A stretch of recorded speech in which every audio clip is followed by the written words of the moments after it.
Hello dear students, welcome to the gateway classes. My name is Gulshan Kumar और मैं आपको पढ़ा रहा हूँ इंजीनियरिंग मैथमेटिक्स 1। इंजीनियरिंग मैथमेटिक्स 1 में हमारा टॉपिक चल रहा है डिफरेंशियल कैलकुलस 1, जिसमें हम पढ़ रहे हैं कर्व ट्रेसिंग। तो कर्व ट्रेसिंग के 2 लेक्चर हमारे हो चुके हैं और आज हमारा कर्व ट्रेसिंग का 3rd लेक्चर है, जो कि लास्ट लेक्चर है, जिसमें हम पढ़ेंगे tracing of curve having polar equation. यानी कि हम ऐसे कर्व को ट्रेस करेंगे जिसकी इक्वेशन पोलर फॉर्म में गिवन होगी। तो चलिए स्टार्ट करते हैं आज का लेक्चर। तो जैसा कि मैंने आपको पहले ही बताया था, कर्व ट्रेसिंग में हमें 2 तरह के कर्व को ट्रेस करना है। एक जिनकी इक्वेशन कार्टेशियन फॉर्म में है, जो हम सेकेंड लेक्चर में कवर कर चुके हैं, है ना, और दूसरे जिनकी इक्वेशन पोलर फॉर्म में है, जिसको हम आज कंप्लीट करेंगे। तो हमारा इस तरीके से कर्व ट्रेसिंग जो है वो कंप्लीट हो जाएगा। और जैसा कि मैंने आपको पहले बताया था, कर्व ट्रेसिंग के सभी क्वेश्चन एक ही जैसे हैं, सब में एक ही जैसे स्टेप को आपको फॉलो करना है ना, सब सेम स्टेप रिपीट करने हैं आपको। तो अगर आप इसको ध्यान से समझेंगे तो एक ही क्वेश्चन से आपको पूरा टॉपिक समझ में आ जाएगा। पहले मैं एक बार आपको स्टेप बता देता हूं कि क्या क्या स्टेप आपको फॉलो करने हैं किसी भी कर्व को ट्रेस करने के लिए। चलिए, तो सबसे पहले तो बात कर लेते हैं पोलर फॉर्म की। देखिए, जब भी आपको कोई इक्वेशन पोलर फॉर्म में गिवन होगी तो आप अच्छे से जानते हैं कि जो पोलर फॉर्म की इक्वेशन होती है उसमें आर और थीटा 2 पैरामीटर होते हैं, है ना। इससे पहले भी हम पोलर फॉर्म इंटीग्रेशन में पढ़ चुके हैं, तो पोलर फॉर्म आप लोगों को मेरे ख्याल से अच्छे से आती होगी। तो पोलर फॉर्म जो होती है वो इस तरह से होती है, are equal to f theta, यानी कि यहाँ पर आर और थीटा 2 वेरिएबल होते हैं, 2 पैरामीटर होते हैं, जिसमें हमें पोलर फॉर्म गिवन होती है। अब जरा यहाँ पर ध्यान देना, आर और थीटा का यहाँ पर मीनिंग क्या है उसको भी थोड़ा सा समझ लेते हैं। देखिए, ये हमारे पास एक्स एक्सिस है और ये हमारे पास वाई एक्सिस है।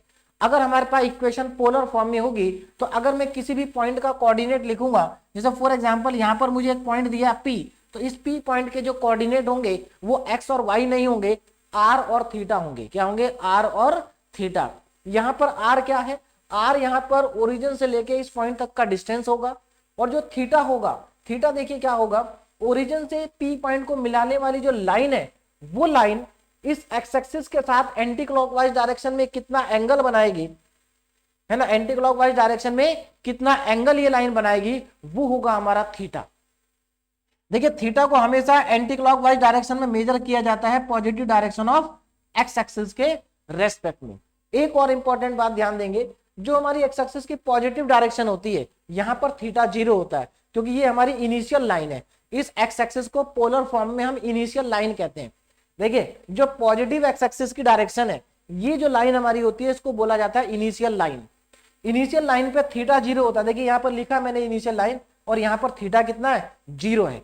एंगल आप यहीं से शुरू करेंगे मेजर करना, और जब आप एंटी क्लॉकवाइज डायरेक्शन में मेजर करेंगे तो देखिए ये एंगल हमारा, ये जो लाइन है, ये लाइन थीटा एंगल बना रही है।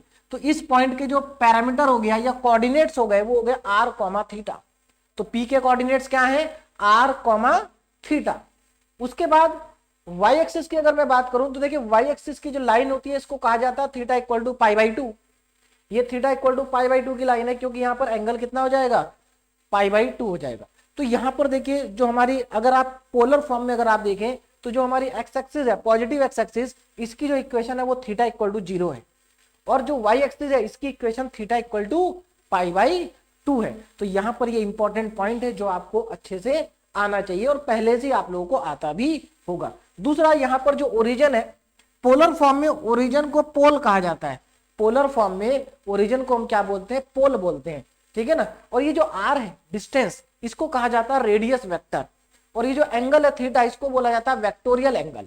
तो ये सिर्फ इनके नेमिंग है, लेकिन इंपॉर्टेंट ये है कि आपको मालूम होना चाहिए कि जो थीटा एंगल है वो कहां से बनेगा, आर क्या होगा, theta equal to pi by 2 का मतलब क्या है, थीटा इक्वल टू 0 का मतलब क्या है, इनिशियल लाइन क्या है, ये सब चीजें आपको आनी चाहिए, तभी आप पोलर फॉर्म के साथ कंफर्टेबल फील करेंगे, ठीक है ना। तो पोलर फॉर्म बहुत आसान है, बस आपको ये थोड़ा सा नॉलेज होनी चाहिए, ये सब आपको मालूम होना चाहिए। और ऐसा नहीं कि ये यहीं पर पढ़ रहे हैं, पहले भी पढ़ चुके हैं, इंटीग्रेशन में भी हमने पोलर फॉर्म पढ़ी थी। चलिए, अब आगे चलते हैं।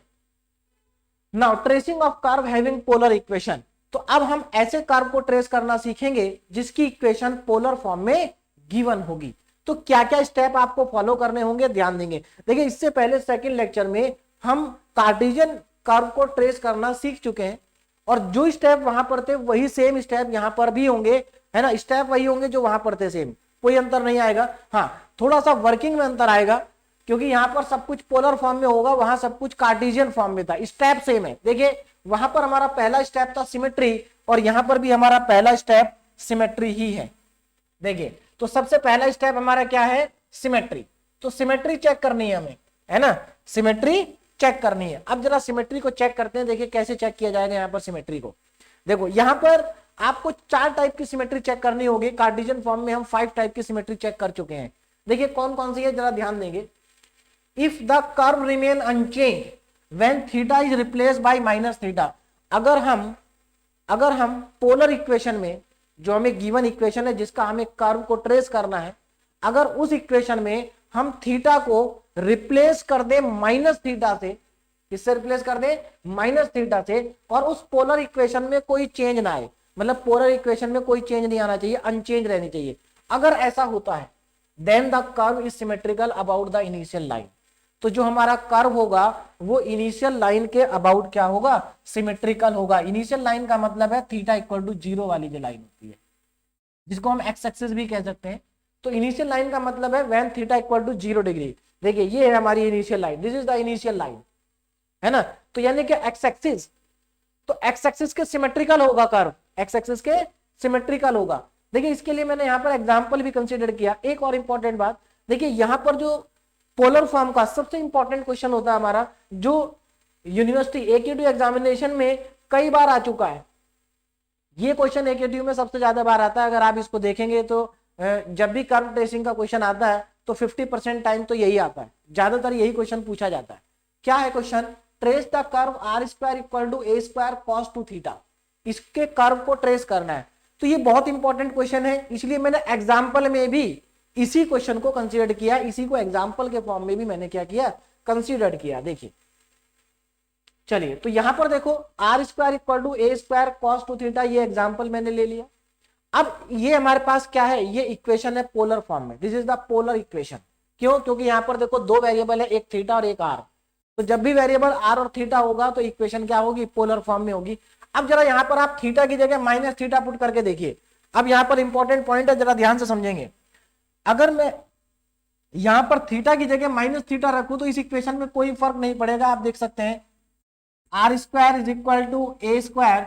अगर मैं यहां पर थीटा की जगह पर माइनस थीटा रख दूंगा तो ये कॉस माइनस 2 थीटा हो जाएगा। और आप लोग अच्छे से जानते हैं ट्रिग्नोमेट्री के फॉर्मूले में आपको सब बता चुका हूं, है ना, और आप अच्छे से, आपको फॉर्मूले आते भी हैं कि अगर कॉस माइनस थीटा, देखिए ये फॉर्मूला आप सब लोगों को आता होगा कि जो कॉस माइनस थीटा का फॉर्मूला होता है वो कॉस थीटा होता है। यानी कि अगर कॉस के आगे नेगेटिव एंगल लिखा है तो कोई फर्क नहीं पड़ता, आप उस नेगेटिव साइन को हटा सकते हैं। नेगेटिव थीटा और पॉजिटिव थीटा की वैल्यू सेम ही होती है। तो cos minus theta equal to cos theta होता है। तो इसके हिसाब से यहां पर ये ए स्क्वायर कॉस 2 थीटा वापस आ जाएगा। यानी कि अगर मैं थीटा को माइनस थीटा से रिप्लेस भी कर दूं तो वापस यही इक्वेशन आएगी। तो जब वापस यही इक्वेशन आएगी तो इसका मतलब क्या है, इसका मतलब ये है कि थीटा को अगर मैं माइनस थीटा से रिप्लेस कर दूं तो इक्वेशन, पोलर इक्वेशन में कोई चेंज नहीं आएगा। अगर ऐसा है तो जो हमारा, अगर ऐसा है तो कर्व क्या होगा, इनिशियल लाइन के अबाउट सिमेट्रिक होगा। देखिए इसका जो कर्व है ऐसे बनता है, कैसे बनता है, ये हमारा पहला ही क्वेश्चन हम बनाएंगे, ऐसा क्यों बना है अभी सिर्फ मैं आपको एग्जांपल के तौर पे बता रहा हूं कि इस कर्व, इसका जो कर्व होता है वो इस टाइप का होता है ना, ये दोनों तरफ एक ही जैसा है, इस टाइप का कर्व बनता है। इसका ट्रेस करेंगे इस कर्व को जब क्वेश्चन आगे सॉल्व करेंगे तो आप इस कर्व को देख सकते हैं।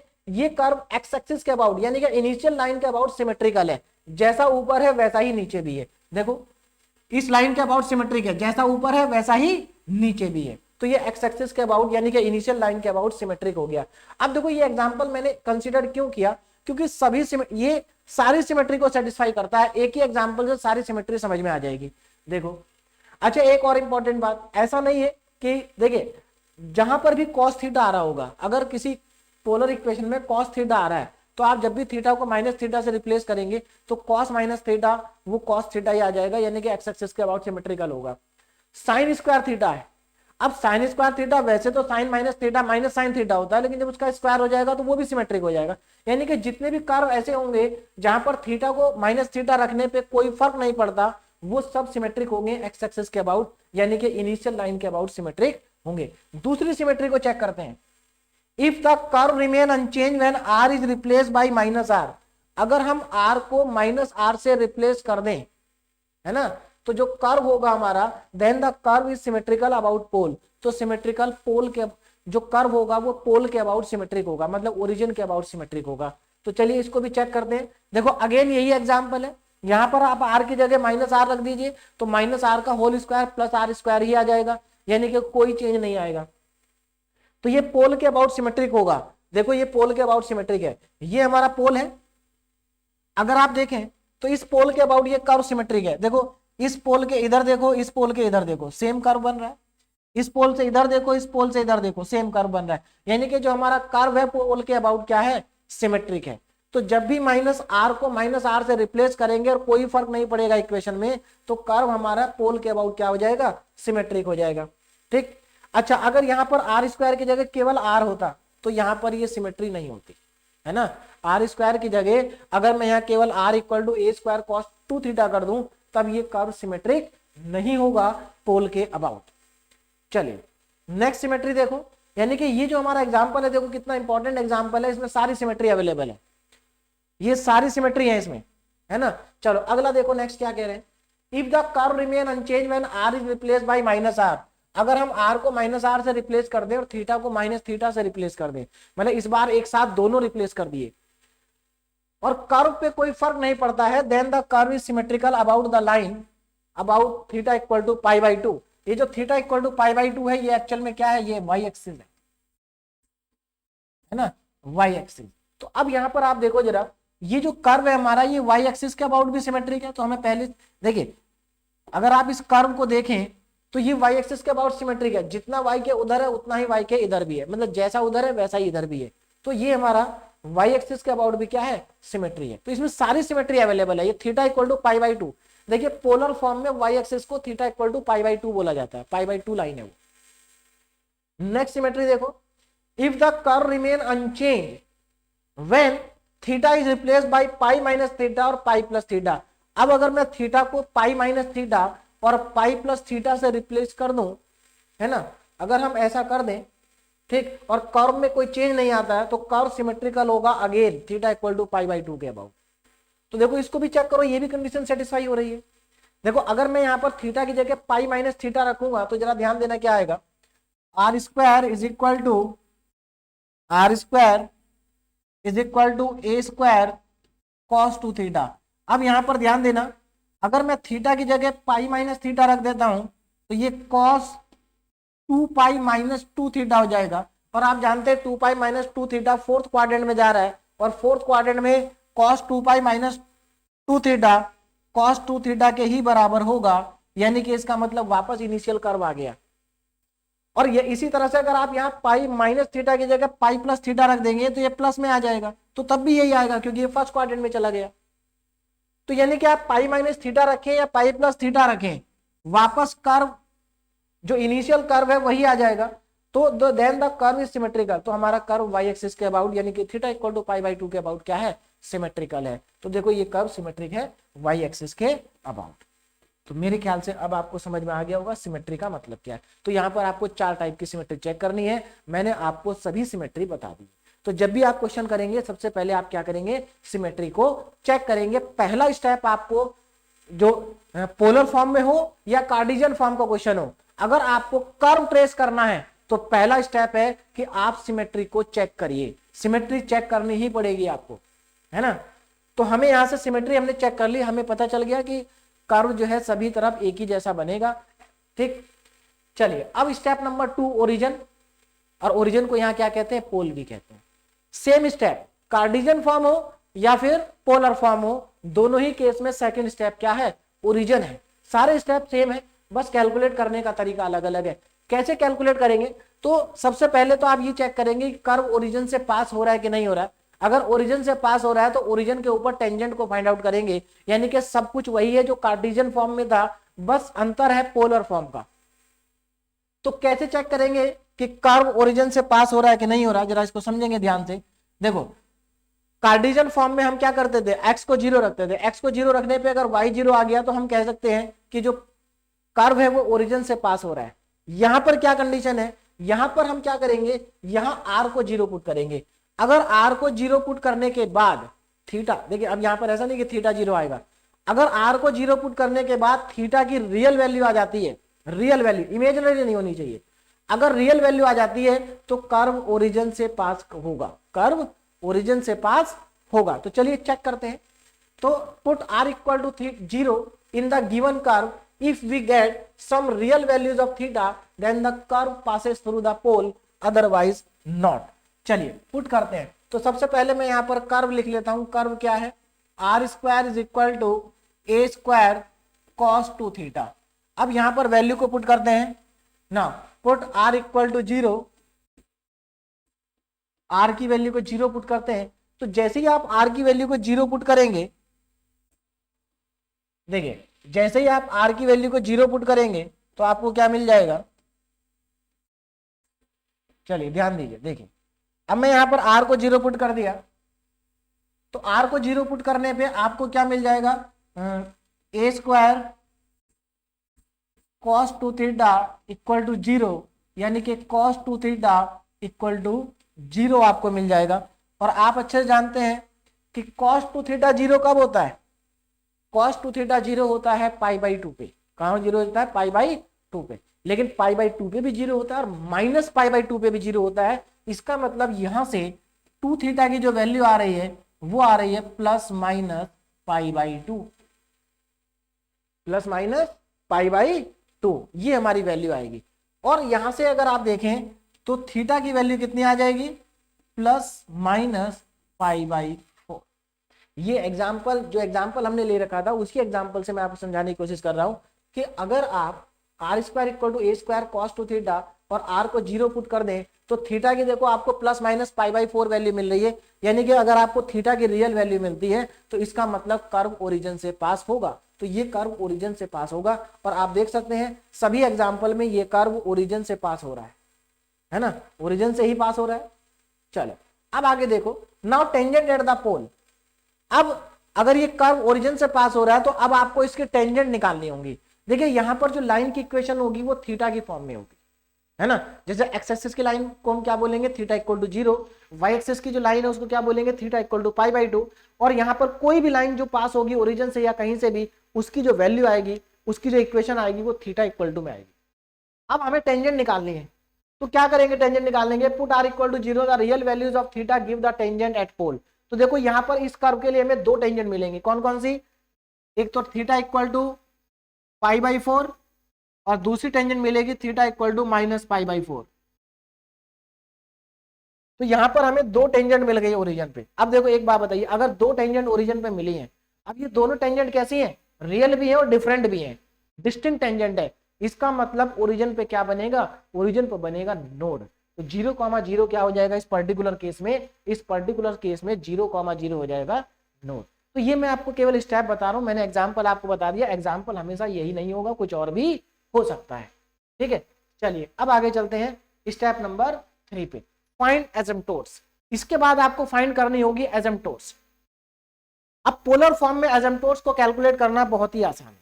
कैसे, देखिए यहां पर आपको क्या करना होगा, जो आपको गिवन कर्व दिया है ना, जो आपको गिवन कर्व दिया है, अगर उस कर्व में थीटा की वैल्यू पुट करने पे, थीटा की वैल्यू को पुट करने पे अगर आर इनफाइनाइट हो जाता है, यानी कि किसी पर्टिकुलर वैल्यू के लिए, थीटा की किसी पर्टिकुलर वैल्यू के लिए अगर आर इनफाइनाइट होता है, तो देखिए मान लीजिए फॉर एग्जांपल अब मैंने थीटा की वैल्यू पाई बाई 4 पुट की और theta equal to pi by 4 पे आर हो गया इन्फिनिटी, तो इसका मतलब theta equal to pi by 4 क्या होगा, एक एसिम्पटोट होगा। ये एक एसिम्पटोट की इक्वेशन होगी। बोलो बात समझ में आ गई। तो यहां पर जो एसिम्पटोट है वो कैलकुलेट करना बहुत आसान है। आपको सिर्फ ये चेक करना है कि आर किस एंगल पे आर इनफाइनाइट हो रहा है, किस एंगल पे आर इनफाइनाइट हो रहा है, वही उसकी एसिम्पटोट हो जाएगी। Next point of intersection. अब आपको पॉइंट ऑफ इंटरसेक्शन कैलकुलेट करना है। पॉइंट ऑफ इंटरसेक्शन मतलब जो कर्व है आपका वो इनिशियल लाइन को कहां पर कट कर रहा है, इनिशियल लाइन को या फिर theta equal to pi by 4 line को कहां पर कट कर रहा है। तो कैसे निकालेंगे इसके लिए, तो इसको कैलकुलेट करना भी बहुत आसान है। आप इनिशियल लाइन को कहां कट कर रहा है, अगर आपको ये निकालना है तो आप थीटा को 0 पुट कर दीजिए।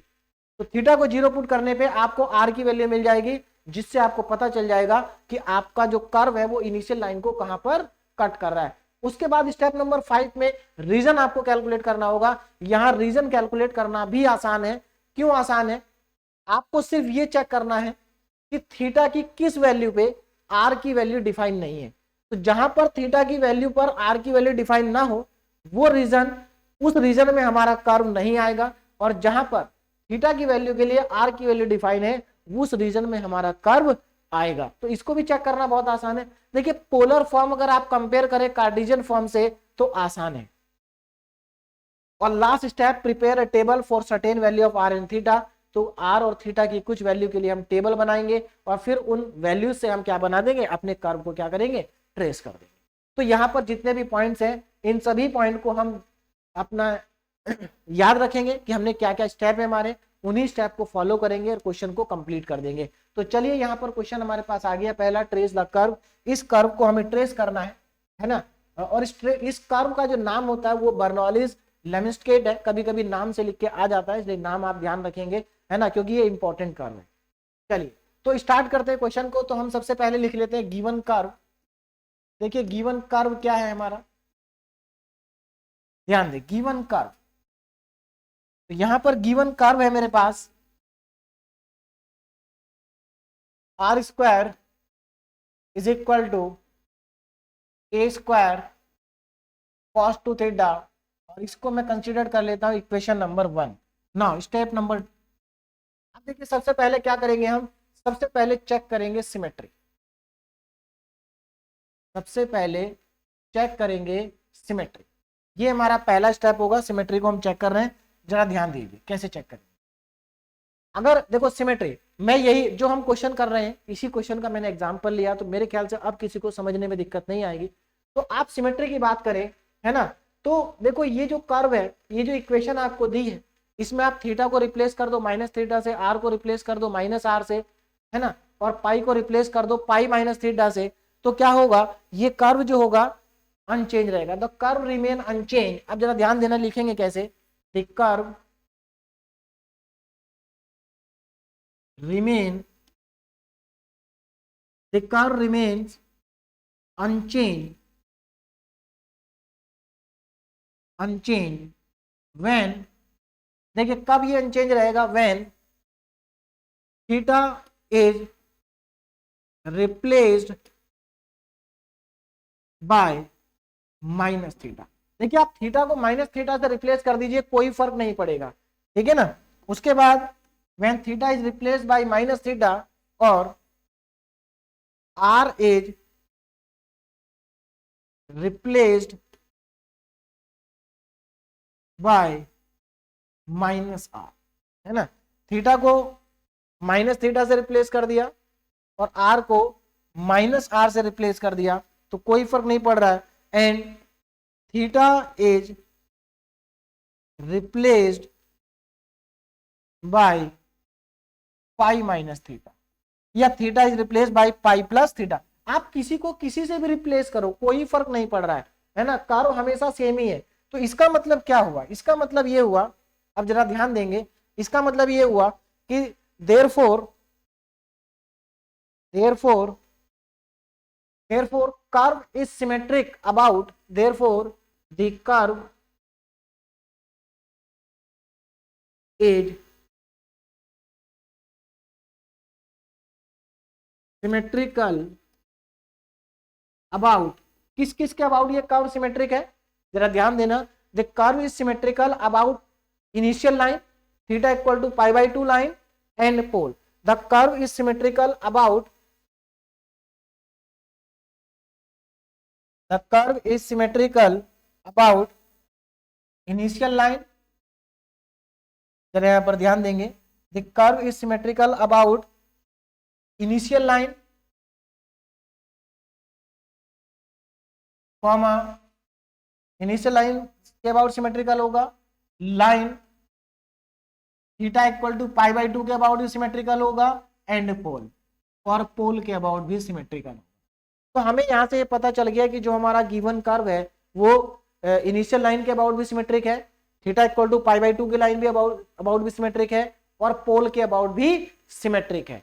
चलिए अब आगे चलते हैं, सिमेट्री हमारी चेक हो गई, यानी कि हमारा पहला स्टेप जो है वो कंप्लीट हो गया। अब हम चलते हैं स्टेप नंबर 2 पे। स्टेप नंबर 2, इसमें हमें चेक करना है पोल, या फिर हम कह सकते हैं पोल को और क्या बोलते हैं, ओरिजिन। अब हमें पोल और ओरिजिन की बात करनी है, जरा यहां पर ध्यान देंगे। देखिए सबसे पहले पोल और ओरिजिन की अगर हम बात कर रहे हैं, देखिए पोल और ओरिजिन, तो हमें क्या करना है, पहले तो ये चेक करना होगा कि क्या गिवन कर्व जो है वो ओरिजिन से पास हो रहा है, पोल से पास हो रहा है या नहीं हो रहा है। तो इसके लिए देखिए क्या किया था, ये तो मैंने आपको यहाँ पर करके भी दिखा दिया था। आर को 0 पुट करना है, आर को 0 पुट करने पे अगर थीटा की रियल वैल्यू आती है तो हमारा कर्व ओरिजिन से पास करेगा। तो put R equal to 0, put R equal to 0 in equation 1। तो देखो कितना आ जाएगा, तो यहां से आपको 0 पुट करने पे मिलेगा A square cos 2 theta equal to 0, और यहां से कॉस 2 थीटा की वैल्यू 0 आ गई, और थीटा की वैल्यू यहां से हमें मिल जाएगी। देखिए कॉस 2 थीटा 0 है, तो 2 theta equal two plus minus pi by 2, और थीटा की वैल्यू आ गई प्लस माइनस पाई बाई 4। ये हमारे पास आ गई वैल्यूज। तो थीटा की दो वैल्यू हमारे पास यहां पर आ रही है, एक प्लस पाई बाई 4 और एक माइनस पाई बाई 4। इसका मतलब क्या है कि दो real and distinct tangents exist, two real and distinct tangents are exist. इसका मतलब यही है कि यहाँ पर दो रियल और डिस्टिंक्ट टेंजेंट एग्जिस्ट करेंगी, और जो पोल होगा वो हमारा होगा नोड। क्या होगा, पोल को हम क्या कहेंगे, नोड कहेंगे। तो देखिए मैं यहीं पर इसको लिख देता हूं, जरा ध्यान देंगे। देखिए तो यहां पर देखिए अब हमारे पास, तो इसका मतलब ये हुआ, this implies that two real and distinct, two real and distinct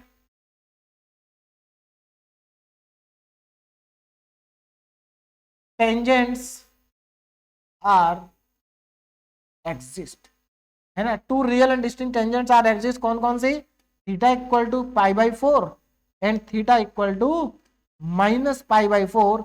और जो हमारा पोल है 0,0 इज अ नोड, इसको हम क्या कहेंगे, इसको कहेंगे हम नोड। तो देखो दो स्टेप हमारे पूरे हो गए, हमने सिमेट्री चेक कर ली, है ना, सिमेट्रिक है।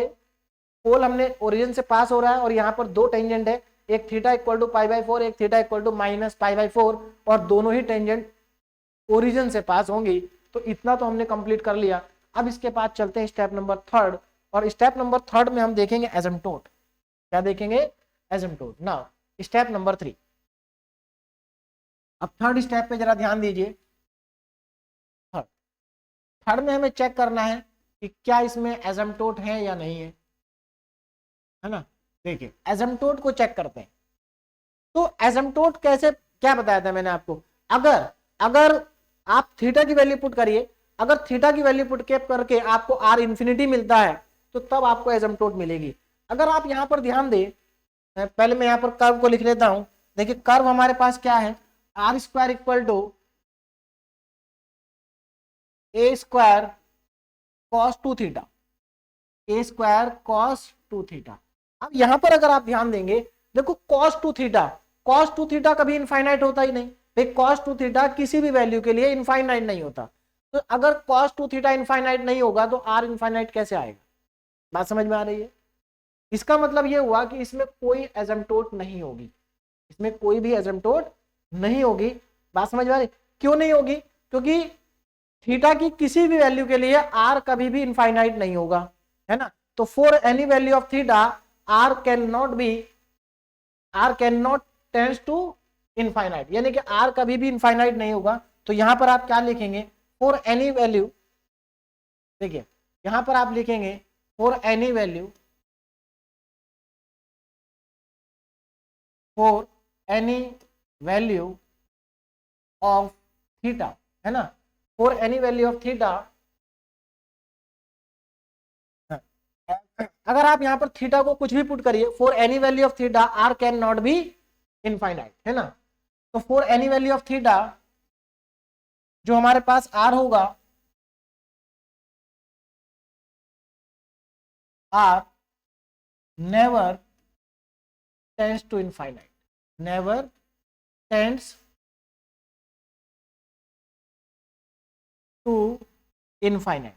तो थीटा की किसी भी वैल्यू के लिए आर जो होगा हमारा वो इनफाइनाइट नहीं होगा। R never tends to infinite, R कभी भी इनफाइनाइट्स की तरफ नहीं जाएगा, चाहे आप थीटा को कुछ भी पुट करिए। तो इसका यहाँ पर कंक्लूजन क्या निकला, इसका कंक्लूजन ये लिखना कि यहाँ पर कोई एसिम्पटोट्स नहीं है, यानी कि आप लिखेंगे देयरफॉर नो एसिम्पटोट एग्जिस्ट, कोई एसिम्पटोट यहाँ पर एग्जिस्ट नहीं करेगी, यानी कि एसिम्पटोट की यहाँ पर कोई भी रिक्वायरमेंट नहीं है ही नहीं एसिम्पटोट। ठीक, अब चलते हैं नेक्स्ट, थर्ड स्टेप हमारा कंप्लीट हो गया। अब हम देखते हैं फोर्थ स्टेप। फोर्थ स्टेप में हमें क्या निकालना है, पॉइंट ऑफ इंटरसेक्शन ना, पॉइंट ऑफ इंटरसेक्शन है ना। इनिशियल लाइन के साथ जनरली हम क्या कैलकुलेट करेंगे, point of intersection with initial line. अब जरा ध्यान देना, पॉइंट ऑफ इंटरसेक्शन कैसे आएगा, देखिए तो पॉइंट ऑफ इंटरसेक्शन निकालना है तो हम यहां पर क्या करेंगे, पुट थीटा इक्वल टू 0, क्योंकि थीटा इक्वल टू 0 क्या हमारी एक्स एक्सिस वाली लाइन है, इनिशियल लाइन। तो आप थीटा को 0 पुट करिए इन इक्वेशन 1, और देखिए आर कितना आ रहा है, तो R square is equal to A square, और ये हो जाएगा कॉस 0, और कॉस 0 आप सब जानते हैं कि 1 होता है। तो यहां से मुझे जो वैल्यू मिलेगी, यहां से जो मुझे वैल्यू मिलेगी वो क्या होगी, R square is equal to A square, यानी कि आर की जो वैल्यू होगी वो प्लस माइनस ए होगी। आर की वैल्यू क्या होगी, प्लस माइनस ए, ये हमारे पास आर की वैल्यू आएगी। ठीक है ना, चलिए तो यहां से आर की वैल्यू हमारे पास आ गई। अब हमारे पास नेक्स्ट स्टेप क्या है, देखिए आर, अब जरा ध्यान देना, आर की वैल्यू प्लस माइनस ए आ गई, इसका मतलब पॉइंट ऑफ इंटरसेक्शन क्या हो गए, इसका मतलब पॉइंट ऑफ इंटरसेक्शन देखिए जब थीटा को आपने 0 पुट करा तो हमारा जो कोऑर्डिनेट होता है वो होता आर कॉमा थीटा। तो यहां पर पॉइंट ऑफ इंटरसेक्शन आ गए ए कॉमा 0 और माइनस ए कॉमा 0, ये दोनों क्या है हमारे पॉइंट ऑफ इंटरसेक्शन है, ए कॉमा 0 और माइनस ए कॉमा 0, यानी कि जो हम कर्व ट्रेस करेंगे वो इनिशियल लाइन को ए और माइनस ए पे कट करेगा। तो हमें पॉइंट ऑफ इंटरसेक्शन मिल गया ए कॉमा 0 और माइनस ए कॉमा 0।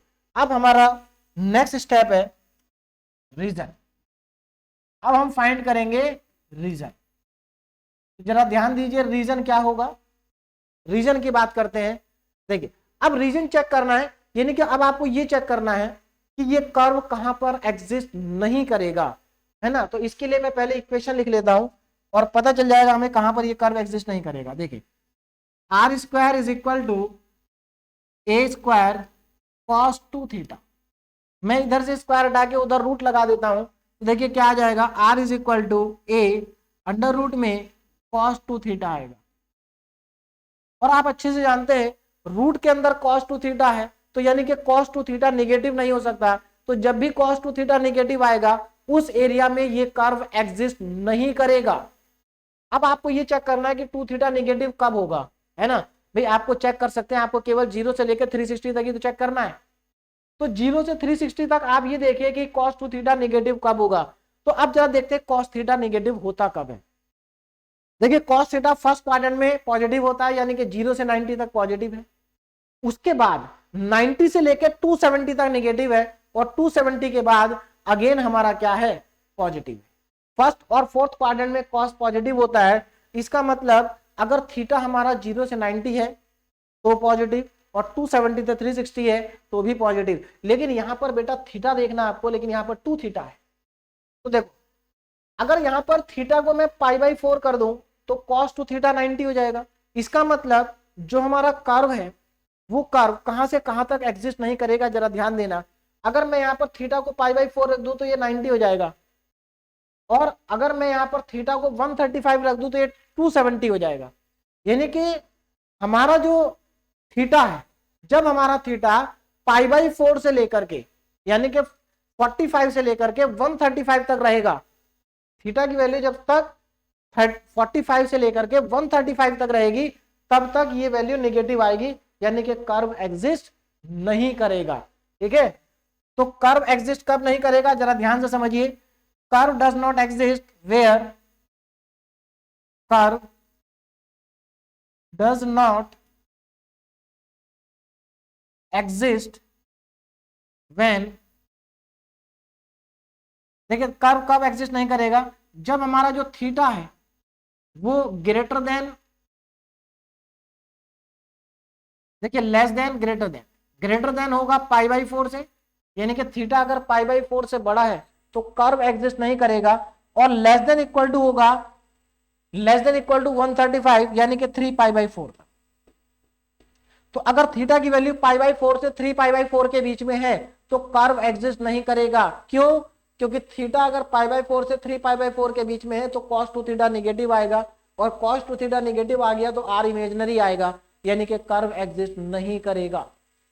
तो हमें पता चल गया कर्व कहां एग्जिस्ट नहीं करेगा। चलिए अब हमारा नेक्स्ट स्टेप है टेबल। अब हम टेबल प्रिपेयर करेंगे, तो यहां पर जरा ध्यान देंगे टेबल। तो स्टेप नंबर 6, तो 6 स्टेप में हमें क्या करना है, टेबल को प्रिपेयर करना है। अब यहां पर जरा ध्यान देंगे, टेबल प्रिपेयर करना है, तो चलिए टेबल हम बना लेते हैं पहले एक। देखिए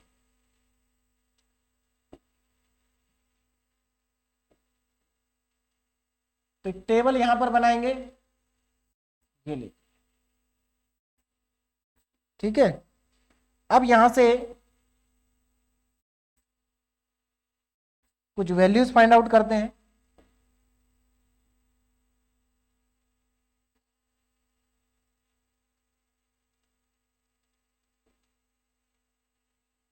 चलिए पहले वैल्यूज को रखना स्टार्ट करते हैं। देखिए यहां पर मैं ले लेता हूं थीटा और यहां पर ले लेता हूं आर।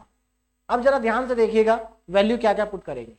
देखो थीटा और आर, अब यहां पर कर्व की इक्वेशन में मैं लिख ही देता हूं ऊपर। देखिए कर्व की इक्वेशन क्या है, R square is equal to A square cos 2 theta. देखो अगर मैं थीटा को यहां पर 0 रखता हूं, थीटा को 0 रखने पे आर कितना आएगा। देखो अगर हम यहां पर थीटा को 0 रख देते हैं तो आर कितना आएगा। देखो थीटा को 0 रखेंगे तो आर आएगा हमारा प्लस माइनस ए, प्लस माइनस ए, यानी कि एक कोऑर्डिनेट आपका 0,1 हो गया और एक हो गया -a,0। चलिए अब हम थीटा को देखिए, अब हम थीटा को थोड़ा सा आगे चलते हैं और थीटा की नेक्स्ट वैल्यू को पुट करते हैं। अब मैं थीटा को रख रहा हूं पाई बाई 6, कितना पुट कर रहा हूं, पाई बाई 6। तो जरा ध्यान देंगे पाई बाई 6 अगर मैं थीटा को रखूंगा तो ये कितना हो जाएगा, पाई बाई 6 मतलब पाई बाई 3 हो जाएगा। कॉस पाई बाई 3 कितना होता है, यानी कि कॉस 60 1/2 होता है। कितना आएगा, 1/2। देखिए यहां से आर की वैल्यू कितनी आ जाएगी, R square is equal to A square, और पाई बाई 6 रखने पे ये कॉस पाई बाई 3 होगा। कॉस पाई बाई 3 मतलब ए स्क्वायर अपॉन 2, यानी कि आर आ जाएगा ए अपॉन √2। तो यहां पर वैल्यू आएगी मेरे पास ए अपॉन √2, है ना, आर की वैल्यू आएगी ए अपॉन √2। और थोड़ा सा आगे चलते हैं, अगर मैं यहाँ पर इसको पाई बाई 4 रख दूं तो ये cos 90 हो जाएगा, तो ये 0 आ जाएगा। यानी कि अगर मैं थीटा को पाई बाई 4 रखता हूं तो ये 0 आता है। कितना आएगा, 0। और आगे चलते हैं, अब इससे आगे देखिए, है ना। अब यहां पर अगर मैं इसको पाई बाई 4 पे ये 0 आ गया। चलिए अब इसके बाद अगर मैं थीटा को, देखिए पाई बाई 4 के बाद अगर मैं थीटा को पाई बाई 4 से 3 पाई बाई 4 के बीच में रखता हूं, अब जरा ध्यान देना, अगर यहां पर वैल्यू पाई बाई 4 से लेकर के अगर मैं थीटा की वैल्यू को, देखिए अगर मैं थीटा को कहां से कहां तक पुट करता हूं, 3 पाई बाई 4 पाई बाई 4, अगर इनके बीच में पुट करता हूं तो ये आएगा इमेजनरी। क्या आएगा, इमेजनरी आएगा। इसका मतलब यहां पर कर्व एग्जिस्ट नहीं कर रहा है, कर्व एग्जिस्ट नहीं कर रहा है। ठीक, उसके बाद मैं एक काम करता हूं, अब थीटा को रख देते हैं सीधे पाई बाई 2। तो अगर आप इसको पाई बाई 2 रखेंगे तो यहां पर देखिए पाई बाई 2 रखने पे पाई हो जाएगा। हाँ, थीटा को पाई बाई 2 रखने पर ये हमारे पास आएगा, एक मिनट, थीटा तो कॉस पाई, है ना। अब यहां पर देखो एक मिनट, हमारे पास कॉस पाई, ठीक, तो पाई बाई 2 रखने पे कितना आएगा जरा ध्यान दीजिए। कॉस पाई बाई 2 मतलब ये 180 हमारे पास हो जाएगा, है ना।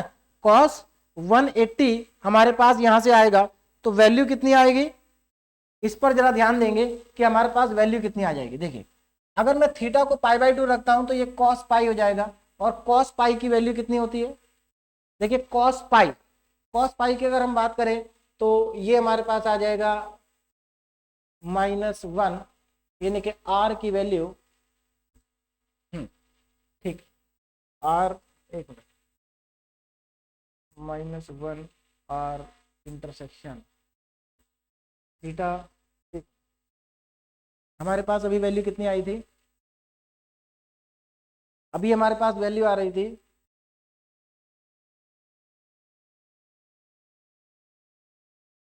हाँ, थीटा को, एक मिनट, पाई बाई 2, देखो पाई बाई 2 में तो पाई बाई 4 और 3 पाई बाई 4 के बीच में आ रहा है एक्चुअल में, तो पाई बाई 2 नहीं रखेंगे क्योंकि पाई बाई 2 के लिए तो ये डिफाइन ही नहीं है।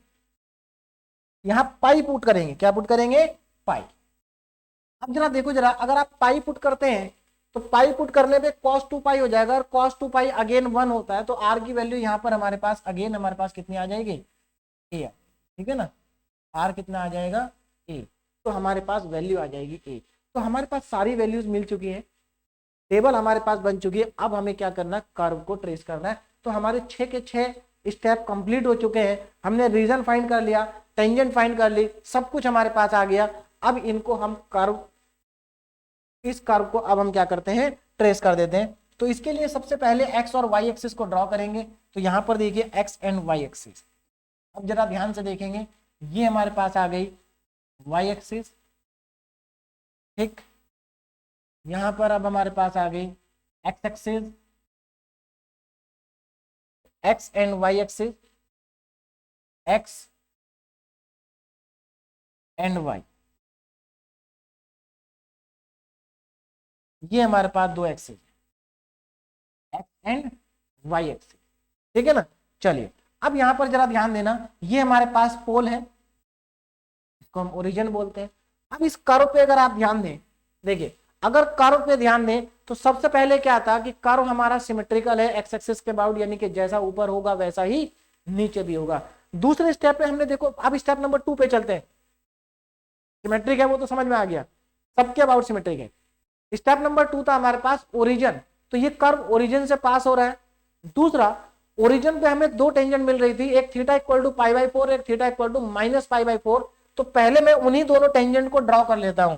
देखिए तो मुझे यहां से दो टेंजेंट मिल रही थी, एक theta equal to pi by 4, theta equal to pi by 4 इधर से आएगी इस तरह से एकदम मिडिल से, ये हो गई हमारे पास theta equal to pi by 4, है ना। दूसरी टेंजेंट होगी theta equal to minus pi by 4, तो ये इधर से जाएगी इस तरह से। तो पहले मैं टेंजेंट को ड्रॉ कर लेता हूं, इससे आसानी हो जाएगी।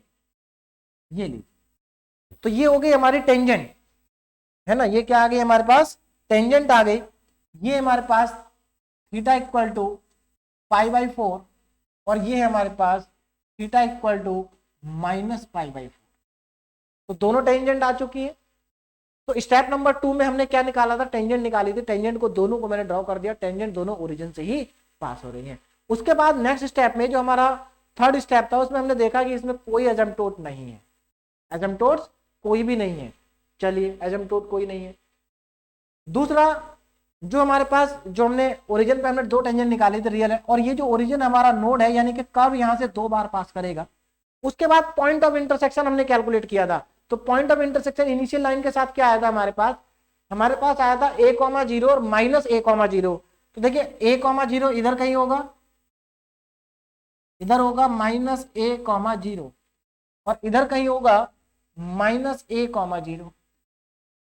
तो ये हमारे पास है पॉइंट ऑफ इंटरसेक्शन a,0 और -a,0। तो पॉइंट ऑफ इंटरसेक्शन भी हमें पता चल गया। उसके बाद हमने रीजन को आइडेंटिफाई किया था। तो अगर हम रीजन की बात करें तो जो रीजन है हमारा वो देखो, रीजन में हमने क्या फाइंड किया कि हमारा जो कर्व है वो π/4 से 3π/4 के बीच में एग्जिस्ट नहीं करेगा।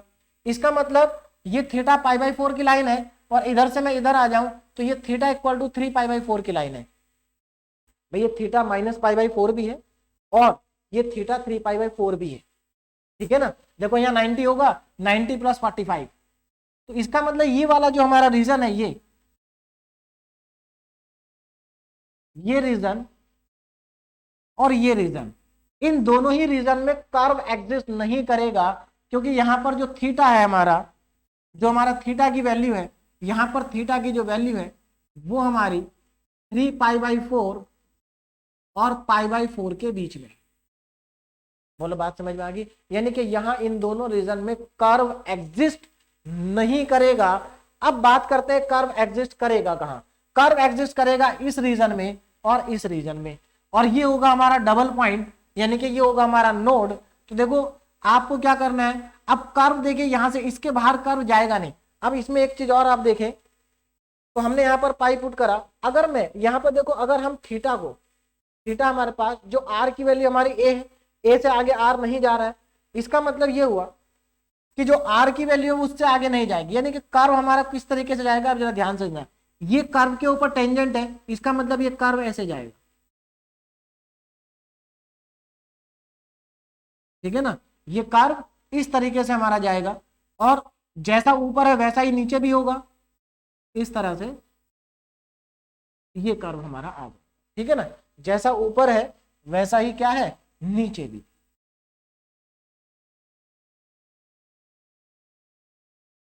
सिमिलर बनाना है आपको, जैसा ऊपर है वैसा ही नीचे भी बनाना।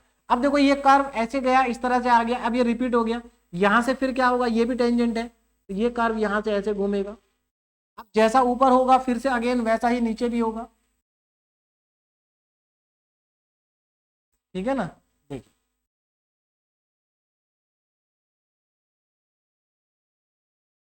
और इस तरह से ये जा, तो इस तरह का कर्व बनेगा हमारा, ठीक है। अब आप इसको देख सकते हैं, ये एक्स एक्सिस के अबाउट जैसा ऊपर है वैसा ही, क्योंकि सिमेट्रिकल था तो जैसा ऊपर होगा वैसा ही नीचे होगा। वाई के अबाउट सिमेट्रिकल है, जैसा इधर है वैसा इधर भी होगा। और ये दोनों देखो टेंजेंट हो गई, देखिए ध्यान से, इस पॉइंट पे ये टेंजेंट है इस कर्व के ऊपर और ये टेंजेंट है इस कर्व के ऊपर, यानी कि ये जो हमारे पास शेप बनी है यही हमारा क्या होगा, रिक्वायर्ड कर्व होगा। तो हमने कर्व को ट्रेस कर दिया है, तो ये जो हमारा जो इन्फिनिटी के जैसा साइन आ रहा है यही हमारा क्या है, रिक्वायर्ड कर्व है। ये दोनों इसके ऊपर टेंजेंट है और इस रीजन में कर्व एग्जिस्ट नहीं करेगा, है ना।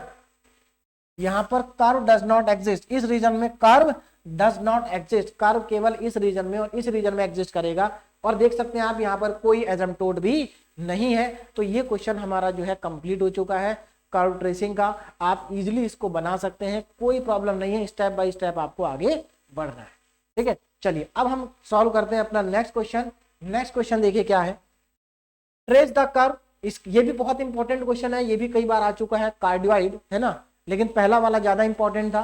तो यहां पर जो कर्व है इस कर्व का नाम है कार्डियोइड और ये क्या है, are equal to A 1 plus cos theta. तो चलिए इस कर्व को भी ट्रेस कर लेते हैं जल्दी से। देखिए तो सबसे पहले क्या लिखेंगे, गिवन कर्व हमारा क्या है उसको हम लिख लेते हैं। तो गिवन कर्व, गिवन कर्व, तो गिवन कर्व है हमारा यहाँ पर R is equal to A 1 plus cos theta, ये हमारा गिवन कर्व है। अब यहाँ स्टेप बाय स्टेप आगे बढ़ेंगे। सबसे पहले सिमेट्री को चेक करेंगे। सिमेट्री, देखिए क्या ये कर्व सिमेट्रिक है ना। तो चलिए चेक करते हैं सिमेट्री। तो ये पहला स्टेप है हमारा, हम सिमेट्री को चेक कर रहे हैं। देखो अगर यहां पर आप थीटा को रिप्लेस कर देते हैं माइनस थीटा से, तो क्या कोई फर्क पड़ेगा, कोई फर्क नहीं पड़ेगा, क्योंकि cos minus theta cos theta ही होता है ना। तो curve remain unchanged, the curves remain unchanged, the curve remains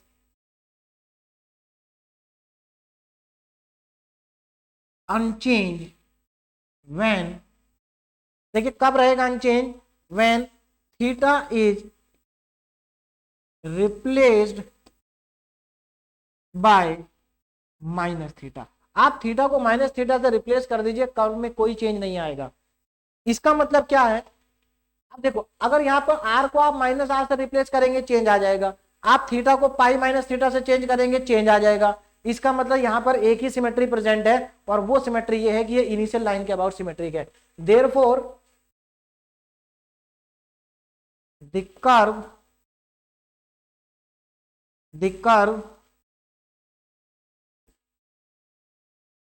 is the curve is symmetric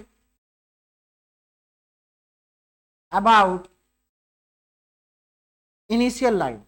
तो जो हमारा कर्व है वो इनिशियल लाइन के अबाउट क्या है, सिमेट्रिक है। इनिशियल लाइन का मतलब होता है थीटा इक्वल टू 0 डिग्री। तो curve is symmetric about initial line. चलिए तो हमने सिमेट्री चेक कर ली, हमारा जो कर्व है वो इनिशियल लाइन के अबाउट क्या है, सिमेट्रिक है। Now step number 2। तो स्टेप नंबर 2 क्या करना है हमें, सिमेट्री हम चेक कर चुके हैं, अब हम देखेंगे ओरिजिन। नाउ सिमेट्री के बाद अब हम चलते हैं ओरिजिन को चेक करते हैं। ओरिजिन या फिर क्या बोलेंगे, पोल, पोल और ओरिजिन। तो सबसे पहले तो ये चेक करना है कि कर्व ओरिजिन से पास हो रहा है कि नहीं हो रहा है। तो ओरिजिन से कर्व पास होगा कि नहीं होगा, इसके लिए हम क्या करेंगे, देखिए यहां पर पुट करेंगे, put r equal to 0, r की जगह 0 पुट करेंगे। अगर r को 0 पुट करने पे थीटा की रियल वैल्यू मिलती है तो इसका मतलब कर्व ओरिजिन से पास होता है। तो चलिए put r equal to 0 in equation number 1, इसको इक्वेशन 1 मान लेंगे। तो यहां से r को 0 पुट करने पे देखिए आपको क्या मिलेगा, a1 plus cos theta is equal to 0, और यहां से 1 plus cos theta equal to 0, और यहां से कॉस थीटा इक्वल टू -1, और यहां से थीटा इक्वल टू, देखिए कॉस थीटा -1 कब होता है, पाई पे, तो थीटा इक्वल टू पाई, यानी कि यहां पर थीटा की रियल वैल्यू मिल रही है। ये क्या है, विच इज रियल, है ना, which is real. Theta equal to pi क्या है, एक रियल वैल्यू है ना। तो अगर ये रियल है तो कर्व कहां से पास कर रहा है, ओरिजिन से पास कर रहा है। Therefore the curve passes through origin. तो जो हमारा कर्व है वो ओरिजिन से पास होगा, ये हमें यहां से पता चल गया। अब आगे देखें जरा, तो कर्व ओरिजिन से पास हो रहा है, कर्व कहां से पास हो रहा है, ओरिजिन से पास हो रहा है। और यहां पर टेंजेंट देखते हैं जरा, टेंजेंट एट ओरिजिन ना, टेंजेंट एट पोल, पोल या ओरिजिन। वैसे यहां पर पोलर फॉर्म है, तो पोलर फॉर्म में ओरिजिन की जगह पर हम पोल को ज्यादा प्रीफर करेंगे। तो टेंजेंट एट पोल, तो टेंजेंट एट पोल क्या होगी, थीटा इक्वल टू पाई। ये हमारी टेंजेंट हो गई पोल के ऊपर, ठीक है ना, थीटा इक्वल टू पाई। यानी कि इस बार जो टेंजेंट होगी वो थीटा इक्वल टू पाई, और थीटा इक्वल टू पाई क्या है, ये तो इनिशियल लाइन ही है, ठीक है ना। तो थीटा इक्वल टू पाई जो है वो टेंजेंट है पोल पर। चलिए अब इसके आगे, नाउ स्टेप नंबर थर्ड में हमें चेक करना है एसिम्पटोट। एसिम्पटोट देखो जरा एसिम्पटोट है या नहीं है, तो चेक करते हैं एसिम्पटोट एग्जिस्ट करेगी या नहीं करेगी। देखिए एसिम्पटोट, आप यहां पर ध्यान दीजिए, क्या थीटा की किसी वैल्यू के लिए आर कभी इनफाइनाइट होगा, कभी नहीं होगा, आर कभी भी इनफाइनाइट नहीं होगा। तो R can never be infinite for any value of theta. तो यहां पर आप क्या लिखेंगे, यहां पर आप लिखेंगे since R never tends to infinity for any value of theta, for any value of. तो थीटा की किसी भी वैल्यू के लिए आर कभी भी इनफाइनाइट नहीं होगा, यानी कि R can never be tends for any value of theta, इसका मतलब यहां पर कोई एसिम्पटोट एग्जिस्ट नहीं करेगी, देयरफॉर नो एसिम्पटोट, यहां पर भी कोई एसिम्पटोट नहीं होगी। तो हमारा स्टेप नंबर 3 भी कंप्लीट हो गया।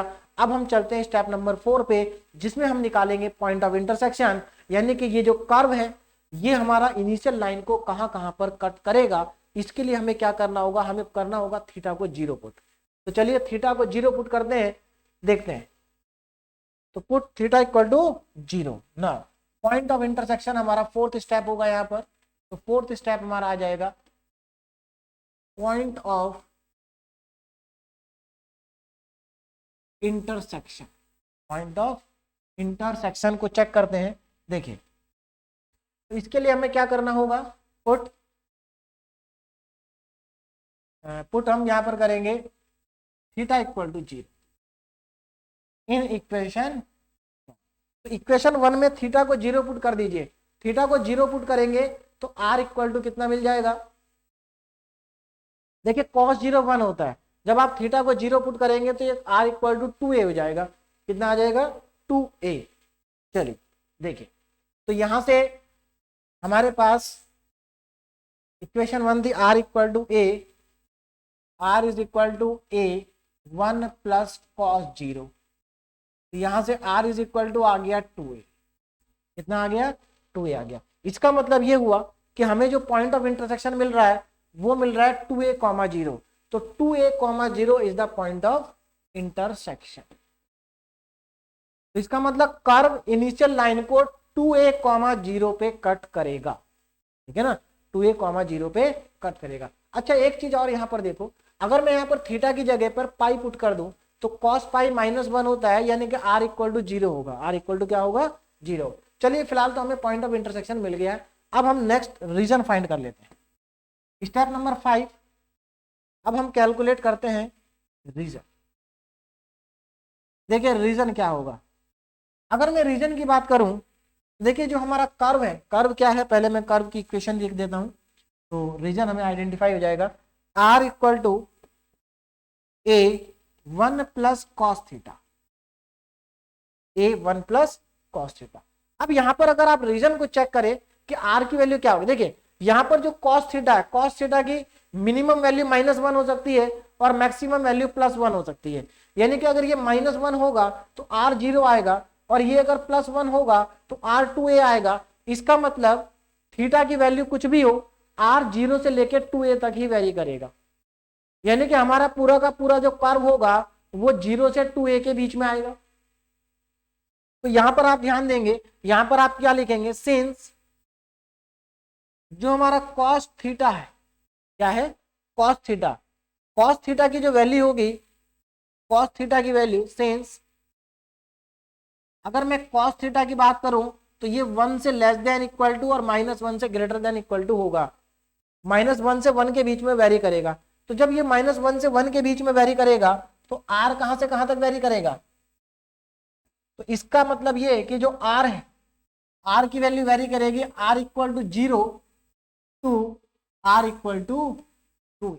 तो r हमारा 0 से लेकर 2a तक वेरी करेगा, यानी कि जो हमारा कर्व है वो एग्जिस्ट करेगा कहां पर, r इक्वल टू 0 से लेकर r इक्वल टू 2a तक। तो कर्व एग्जिस्ट है ना inside the circle r equal to 2a।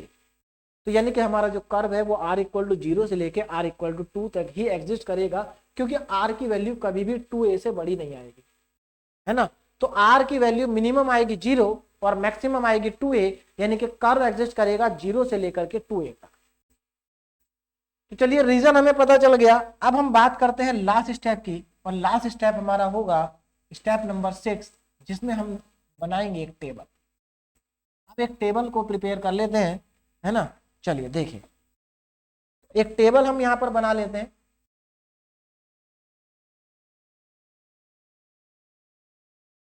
देखिए एक टेबल बनाते हैं, ये लो, ठीक।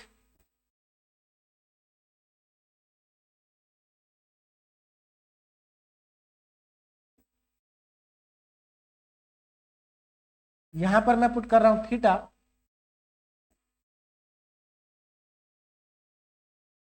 थीटा और इसके कॉरस्पॉन्डिंग यहां पर निकालेंगे आर।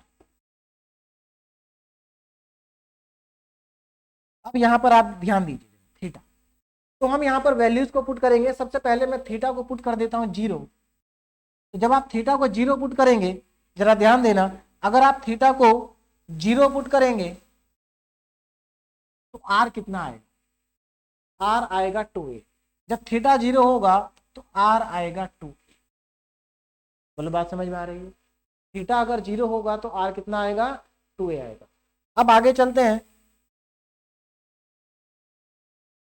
और थीटा को पुट करते हैं। कितना पुट करें, थीटा है ना, यहाँ पर 1 प्लस कॉस थीटा, तो यहाँ पर हमारे पास 60 पुट कर देते हैं π/3। देखिए बहुत ज्यादा वैल्यू नहीं पुट करेंगे, तो यहाँ पर मैं इसको पुट कर देता हूँ π/3। तो जब आप इसको π/3 पुट करेंगे तो cos π/3 1/2 होता है, यानी कि 3a/2 आ जाएगा। 3a/2। तो देखो जब एंगल बढ़ रहा है तो आर कम हो रहा है। देखो यहाँ 2a था, यहाँ 1.5a हो गया। चलिए उसके बाद थीटा को पुट कर देते हैं 90।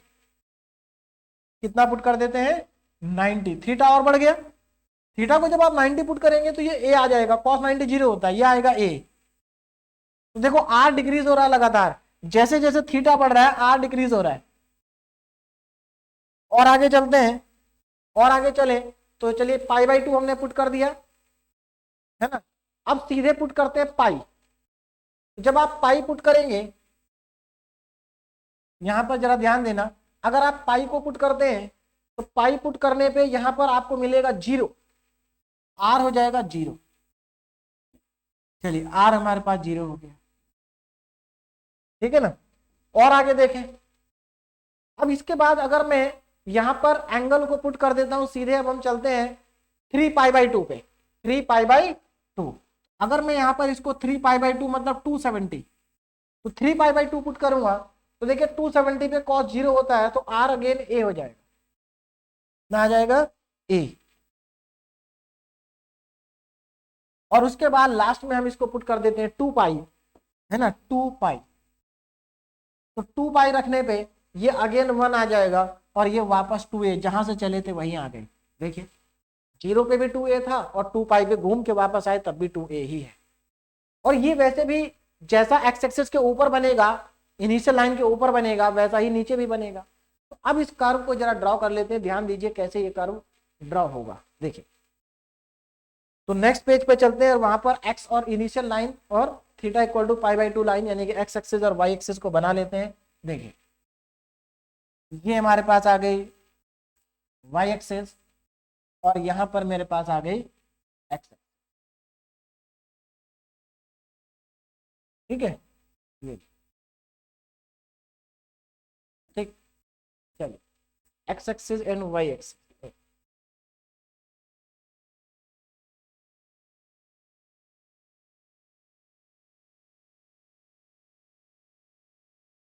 है ना। चलो अब देखिए, ये हमारी आ गई इनिशियल लाइन, ये हमारी आ गई थीटा इक्वल टू π/2। ये थीटा इक्वल टू 0 डिग्री और ये थीटा इक्वल टू π/2, यानी कि X axis and Y axis. अब यहां पर जरा ध्यान देंगे, सबसे पहले स्टेप बाय स्टेप आगे बढ़ते हैं। सबसे पहले हमने क्या देखा था, सबसे पहले हमने सिमेट्री निकाली थी। ये इनिशियल लाइन के अबाउट सिमेट्रिक है, यानी कि जैसा कर्व एक्स एक्सिस के ऊपर बनेगा वैसा ही कर्व एक्स एक्सिस के नीचे भी बनेगा इनिशियल लाइन के। पोल अगर आप देखें तो ये ओरिजिन से पास हो रहा है कर्व, और जो ओरिजिन है, अब जरा ध्यान देना, जो ओरिजिन है हमारा, वहां पर जो टेंजेंट है वो थीटा इक्वल टू पाई है। थीटा इक्वल टू पाई मतलब निगेटिव एक्स एक्सिस। देखिए पॉजिटिव एक्स एक्सिस तो थीटा इक्वल टू 0 हो गया और negative X axis theta equal to pi हो गया। क्योंकि आप अगर यहां पर ध्यान देंगे, स्टार्टिंग में मैंने आपको बताया था, यहां पर देखिए ये थीटा इक्वल टू 0 की लाइन है, तो यहां पर एंगल घूमते घूमते 180 आ जाएगा, तो थीटा इक्वल टू पाई की लाइन, यानी कि negative X axis, negative X axis. चलिए तो निगेटिव एक्स एक्सिस यानी कि थीटा इक्वल टू पाई, इसका मतलब ये हमारी टेंजेंट है। क्या है ये, टेंजेंट है, ध्यान दीजिएगा। ये टेंजेंट है हमारे पास, तो यहां पर जो टेंजेंट है वो ये है।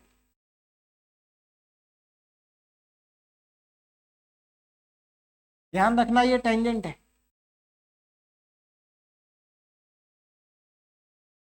ये क्या है, टेंजेंट का काम कर रही है, theta equal to pi line. उसके आगे चलते हैं, तो टेंजेंट हमें पता चल गई थीटा इक्वल टू पाई, और theta equal to pi tangent के बाद अब हमारे पास आता है एसिम्पटोट। एसिम्पटोट कोई है ही नहीं ना। Step number 4, point of intersection. Point of intersection हमारे पास आ रहा है 2a,0। तो एक काम करता हूं मैं 2a,0 यहां पर मार्क कर देता हूं पहले। ये मेरे पास है 2a,0। ये क्या है, 2a,0। तो ये हमारा पॉइंट ऑफ इंटरसेक्शन है, और कर्व ओरिजिन से पास हो रहा है, यानी कि यहां से भी पास हो रहा है और यहां से भी ये आएगा 2a,0। एक और इंपॉर्टेंट बात वो ये है कि जो हमारा कर्व है वो कहां से कहां तक एग्जिस्ट कर रहा है, तो 0 से लेकर 2a तक ही एग्जिस्ट कर रहा है, यानी कि यहां से लेकर यहां तक ये कर्व एग्जिस्ट कर रहा है। और अब जो हमने कोऑर्डिनेट पॉइंट्स जो मार्क किए उन पे जरा ध्यान देते हैं। देखिए, जब थीटा 0 है तो r2a है ना, यानी कि जब थीटा 0 तो ये है, तो r2a यहां पर है हम। उसके बाद जब थीटा π/4 है तो r जो है वो 3a/2 है, r की वैल्यू 3a/2, यानी कि r कम हो जाएगा अगर थीटा, देखिए थीटा π/2 का मतलब है एंगल कहीं ऊपर जाएगा, एंगल की लाइन ऐसे, एंगल ऐसे घूमते ना, तो इधर कहीं आएंगे, यानी कि हमारा जो कर्व है वो ऐसे घूमेगा। ठीक, उसके बाद इसमें आप देखिए जब एंगल π/2 है तो r की वैल्यू a हो गई। इसका मतलब जब मैं इस लाइन पे पहुंचूंगा तो r मेरे पास a होगा, यानी कि r की वैल्यू यहां कहीं कुछ आएगी। और दूसरी चीज ये कर्व है, स्ट्रेट लाइन कहीं होगा नहीं, तो देखिए ये कर्व आएगा कैसे, ये कर्व ऐसे आएगा। जरा ध्यान से देखेंगे कर्व कैसे आएगा। देखिए ये कर्व कुछ इस तरीके से आएगा, यहां से स्टार्ट होगा और ऐसे घूमेगा और ऐसे आएगा। ठीक है ना, देखिए यहां पर ये जो पॉइंट होगा, ये पॉइंट होगा हमारा 0,a। क्यों, क्योंकि जब थीटा π/2 है तो r a के इक्वल है। अब r a के इक्वल है और ओरिजिन से पास हो रहा है, तो इस तरह का कर्व बन जाएगा। दूसरा, अब क्योंकि ये कर्व जो है हमने पहले स्टेप में पढ़ा सिमेट्रिक है इनिशियल लाइन के अबाउट, तो जैसा इनिशियल लाइन के ऊपर बना है वैसा ही इनिशियल लाइन के नीचे भी बना है। और बाकी आप टेबल से भी चेक कर सकते हैं कि जब एंगल पाई है, देखिए जब एंगल पाई है थीटा पाई कहां होगा, यहां, तो देखो थीटा जब पाई है तो अगेन r 0 हो गया। ठीक है, उसके बाद जब थीटा 90 है तो r अगेन a के बराबर हो गया। देखो जब थीटा 270 है, सॉरी थीटा 270 यहां आएगा तो r a के बराबर हो जाएगा, यानी कि जितना ऊपर है उतना ही नीचे भी होगा। और उसके बाद लास्ट में जब थीटा 2 पाई है तो अगेन ये 2a हो जाएगा, यानी कि घूम के वापस वहीं पहुंच जाएगा। तो जैसा ऊपर है वैसा ही आप नीचे बना देंगे तो ये आपका कर्व जो है कंप्लीट हो जाएगा। तो यहां से जैसा ऊपर बनाया आपने वैसा ही नीचे भी बना दीजिए।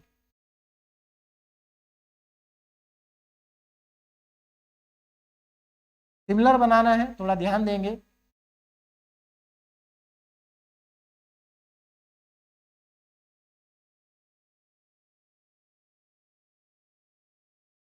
इस तरीके से ये हमारा हो जाएगा -a,0, सॉरी 0, माइनस। ठीक, तो इस तरीके से हमारा जो कर्व है वो कंप्लीट हो गया है ना। ये हमारी y एक्सिस, ये हमारी x एक्सिस, और यहाँ पर हमारा जो कर्व है वो बन चुका है जो हमें बनाना था इस टेबल के अकॉर्डिंग। ठीक है, तो इस तरीके से हमारा जो कर्व है वो कंप्लीट हो चुका है। तो इस तरीके से आप पोलर फॉर्म, देखिए कोई भी क्वेश्चन हो सबको करने के स्टेप सेम है, आप स्टेप बाय स्टेप आगे बढ़ेंगे। मैं आपको लास्ट में बता चुका हूं, अगर यूनिवर्सिटी एग्जाम में कर्व ट्रेसिंग का क्वेश्चन आता है तो आप करने से पहले इसके ऑप्शन वाला क्वेश्चन जरूर देखें, अगर वो आसान है तो उसको करें। इसलिए नहीं कि कर्व ट्रेसिंग आपसे होगा, नहीं, कर्व ट्रेसिंग होगा, लेकिन कर्व ट्रेसिंग में थोड़ा समय ज्यादा लग सकता है। तो जब आप एग्जाम में क्वेश्चन करें तो आप ध्यान दें कि जिस क्वेश्चन में कम समय लगता है आप उसी क्वेश्चन को अटेम्प्ट करें। लेकिन अगर आप चाहते हैं कि आपका कहीं पर भी कोई भी मार्क्स ना कटे तो आपको कर्व ट्रेसिंग भी अच्छे से पढ़ना होगा, क्योंकि कर्व ट्रेसिंग का कभी कभी छोटा क्वेश्चन 2 नंबर में आ जाता है, जिसमें या तो आपको केवल एसिम्पटोट्स निकालनी होती है या केवल कई बार पूछ लेते हैं कि सिमेट्री चेक करिए, है ना, केवल सिमेट्री चेक करवा लेते हैं 2 नंबर में। इसलिए अगर आप देखिए 2 नंबर में आपके पास कोई चॉइस भी नहीं होती है, तो इसलिए 2 मार्क्स का क्वेश्चन अगर आपको अटेम्प्ट करना है तो आपको कर्व ट्रेसिंग भी पढ़नी होगी। ठीक, दूसरा, अगर कभी कभी क्या होता है लॉन्ग क्वेश्चन, मान लीजिए आपके पास जो चॉइस वाला क्वेश्चन है वो नहीं आ रहा लेकिन आपको कर्व ट्रेसिंग आ रहा है, तो तब भी आप कर्व ट्रेसिंग को कर सकते हैं। कर्व ट्रेसिंग टफ नहीं है, आसान है, लेकिन बस थोड़ा सा आपको प्रैक्टिस करनी होगी, समय लगेगा करने में, थोड़ा सा क्वेश्चन भी लेंथी नहीं है, बस आपको कर्व को ट्रेस करना है जो गलत नहीं होना चाहिए। अगर आप स्टेप बाय स्टेप आगे बढ़ेंगे तो गलत नहीं होगा।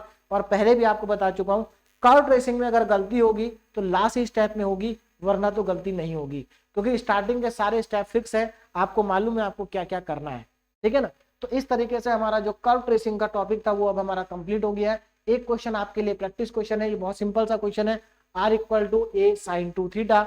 इसको आप अपने आप स्टेप बाय स्टेप आगे बढ़े और इसके कर्व को क्या करें, ट्रेस करें। ठीक है ना, तो यहाँ पर हमारा कर्व ट्रेसिंग जो है वो कंप्लीट हो गया है। ठीक, तो अब आप इसको एक बार प्रैक्टिस करें, अच्छे से आपको समझ में आ जाएगा। Okay, thank you so much.